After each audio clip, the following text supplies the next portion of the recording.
ఏం చేస్తారో నాకు తెలియదు.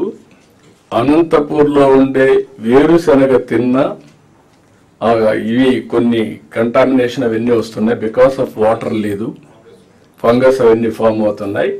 That is very dangerous for health అనే పరిస్థితికి వచ్చారు. అలాంటి స్టేజ్ నుంచి ఈరోజు మనం ముందుకు వచ్చాం. I'm very happy. ముందు చూపుతో పనిచేసాం, అన్ని ప్రాజెక్టులు పూర్తి చేస్తున్నాం. ఈరోజు మనం తీసుకున్న నిర్ణయాల వల్ల మీరు చూస్తే బెస్ట్ ప్రాక్టీస్ కింద ఈరోజు ఖరీఫ్ అయిన తర్వాత 944 టీఎంసీ నీళ్లు రిజర్వాయర్లో ఉన్నాయి. ఇంకుండేది ఖరీఫ్, తర్వాత మళ్ళీ నెక్స్ట్ ఇయర్కి వెల్ ఇన్ అడ్వాన్స్ పంటకు నీళ్ళు ఇచ్చే పరిస్థితికి వచ్చాం. రెండోది, నేను ఎప్పుడూ చెప్పేవాడిని, భూమిని భూగర్భ జలాశయంగా తయారు చేయాలని. దీనికి అనేక ప్రయత్నాలు చేశాం.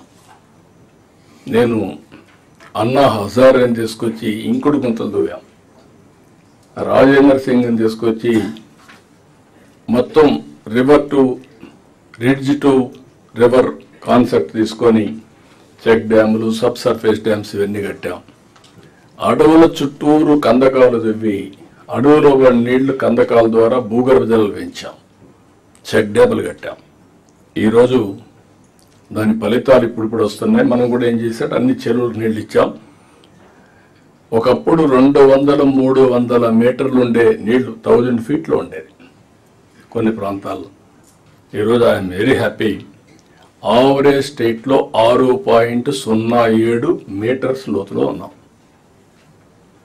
నా ఆలోచన ఏంటంటే post monsoon 3 metres, pre monsoon 8 metres, మనం లిఫ్ట్ చేయాల్సింది 5 మీటర్లు అంతే వాడుకోవాలి. నేనే ఓల్టా చట్టాన్ని తీసుకొచ్చాను, మీరు గుర్తుపెట్టుకోవాలి. ఒకప్పుడు ఓల్టా చట్టాన్ని కూడా తీసుకొచ్చాను.